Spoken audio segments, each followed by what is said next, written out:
Hello दोस्तों, आप सभी का हमारे यूट्यूब चैनल डीके पाठशाला में स्वागत है। दोस्तों, जैसा कि आपने थंबनेल देख लिया होगा, दोस्तों आज वीडियो हम बात करने वाले हैं यूपीटीसीएस वीडियो एग्जाम के बारे में, क्योंकि इसके रिगार्डिंग बहुत सारे बच्चों को सवाल आ रहे हैं।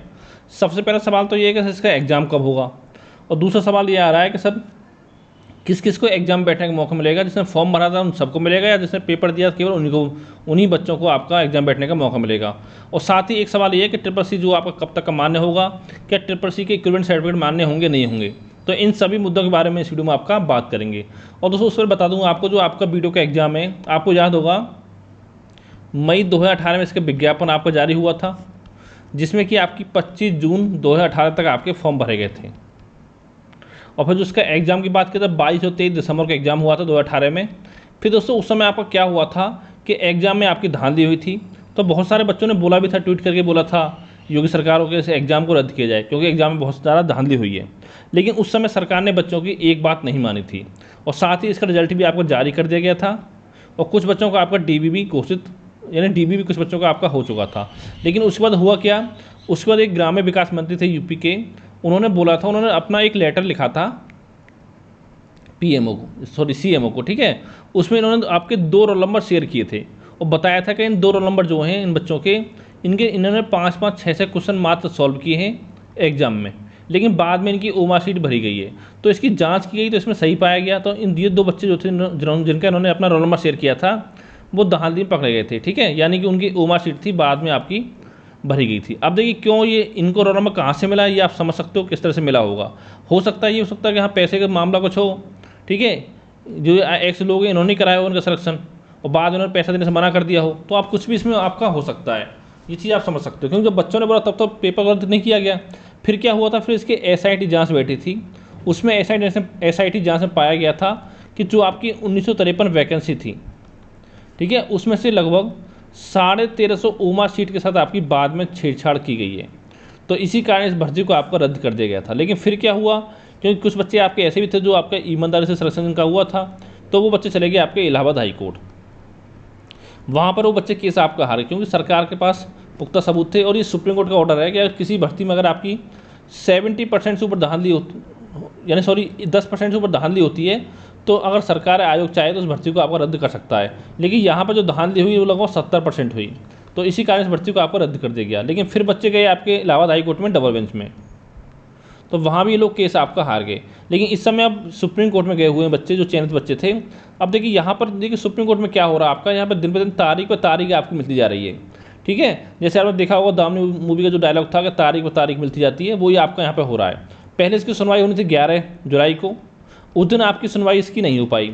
फिर आपकी 15 जुलाई को सुनवाई होनी थी, तो उस दिन भी सुनवाई इसकी नहीं हो पाई। फिर होनी थी 26 जुलाई को, तो उस दिन भी इसकी सुनवाई आपकी नहीं हो पाई थी।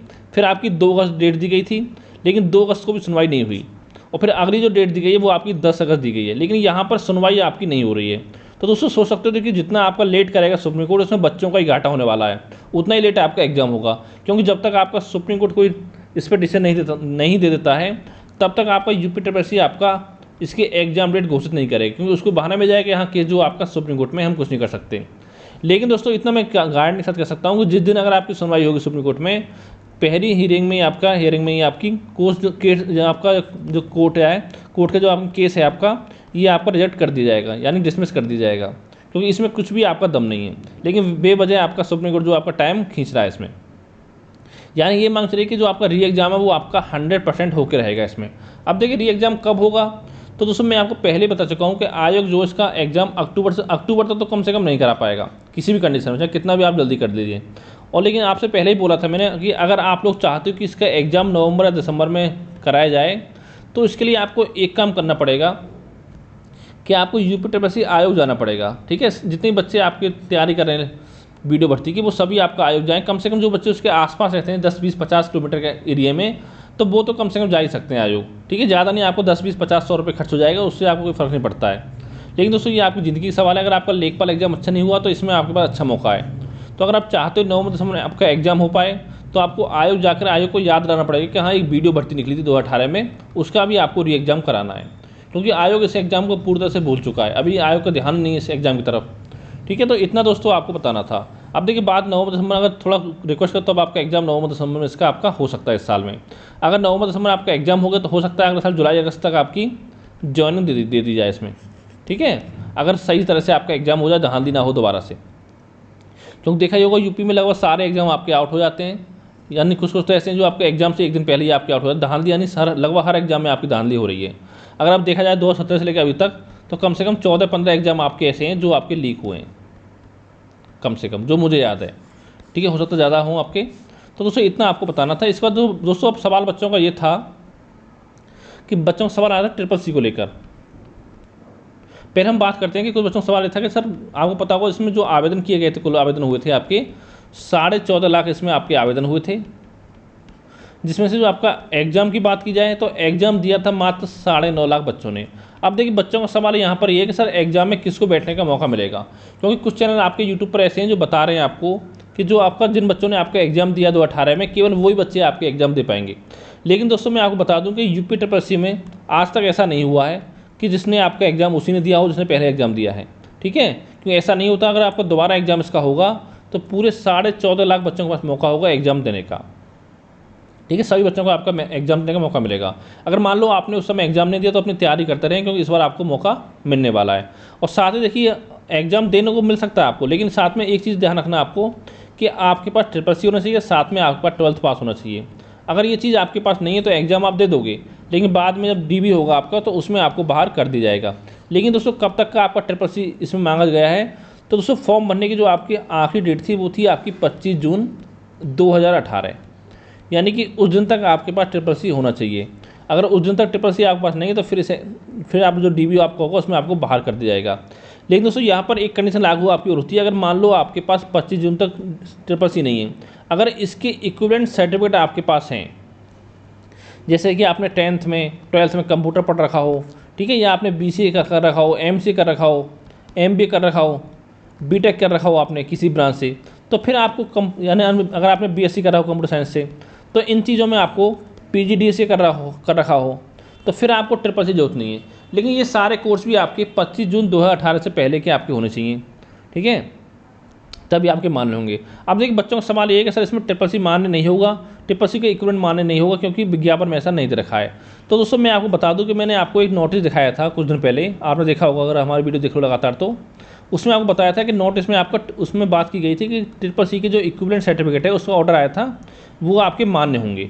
लेकिन किसके लिए मान्य होगा, ये आपका ऑर्डर आया था जुलाई या अगस्त में आया था 2018 में, यानी कि जब आपके फॉर्म भरे जा चुके थे वीडियो एग्जाम के, उसके बाद आपका नोटिस आया था। अब बच्चों को ये कहना है कि नोटिस आपका बाद का है, इसलिए आपका CCC के इक्विवेलेंट इसमें मान्य नहीं होगा।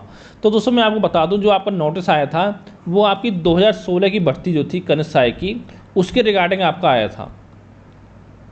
यानी आप दोस्तों खुद सोचो, आपकी जब 2016 की भर्ती में वो चीज़ आपकी लागू हो रही है तो 2018 की भर्ती में वो चीज़ आपकी लागू क्यों नहीं होगी। तो ये बात आपको समझनी होगी कि यानी कि CCC का इक्विवेलेंट आपके पास है तब भी आप एग्जाम में बैठ सकते हो। तो दोस्तों आखिरी में इतना कहना चाहता हूँ कि जिन बच्चों का लेखपाल एग्जाम अच्छा नहीं हुआ है वो अपनी वीडियो एग्जाम की तैयारी अच्छे से करते रहें। और दोस्तों जैसे ही आपका वीडियो एग्जाम की डेट घोषित की जाती है आयोग के द्वारा, तो हमारे चैनल पर जो आपकी रीजनिंग पूछी जाएगी इसमें 50 नंबर की 50 क्वेश्चन जो रीजनिंग के आएंगे आपके, उसकी पूरी कंप्लीट तैयारी हमारे चैनल के माध्यम से आपको करा दी जाएगी। और साथ ही इसमें एक रीजनिंग आती है, एक आपकी हिंदी आती है जिसमें 50 क्वेश्चन आपके आते हैं, और एक आपका आता है GK GS करंट अफेयर्स में होगा, UP GK भी आपके इसमें आ जाता है। तो 50 क्वेश्चन आपके यहाँ से आएंगे, और जो एक क्वेश्चन है वो आपका 2 नंबर का होता है, यानी कि 150 गुणा 2, यानी कि 300 मार्क्स का आपका पेपर होगा, 300 मार्क्स का, ठीक है। और साथ ही आपको बता दूं कि इसमें 2 घंटे का समय दिया जाएगा आपको, और 1/2 इसमें आपकी नेगेटिव मार्किंग रहेगी, यानी जो सिलेबस आपका 2018 में था सिलेबस आपका वही रहने वाला है, कोई सिलेबस में आपके बदलाव नहीं होगा। और साथ ही दोस्तों एक चीज़ आपको ध्यान रखनी है कि लास्ट टाइम एग्जाम आपका हुआ था धांधली हुई थी, लेकिन फिर भी जो कट ऑफ थी जनरल की वो आपकी 211 के आसपास गई थी मार्क्स 300 में से, यानी लगभग 70% के आसपास। और जो आपका पेपर की रीजनिंग पूछी गई दोस्तों बहुत ही हाई लेवल रीजनिंग पूछी गई थी, यानी कि मैं चलो उस समय तक जितने भी आपके एग्जाम हुए थे UPSSC के, तो इतनी हाई लेवल रीजनिंग आपकी किसी भी एग्जाम में नहीं पूछी गई थी, और साथ में आपकी टाइम टेकिंग भी थी। तो दोस्तों यही आपको जानकारी देनी थी कि रीजनिंग की पूरी तैयारी हमारे चैनल के माध्यम से करा दी जाएगी, जहाँ पर कि अभी तक आपके 7 से 8 चैप्टर जो कंप्लीट ऑलरेडी कराए जा चुके हैं। अब देखिए आगे चैप्टर जब स्टार्ट किए जाएंगे जब आपकी एग्जाम डेट घोषित हो जाएगी। तो थैंक यू फॉर वॉचिंग।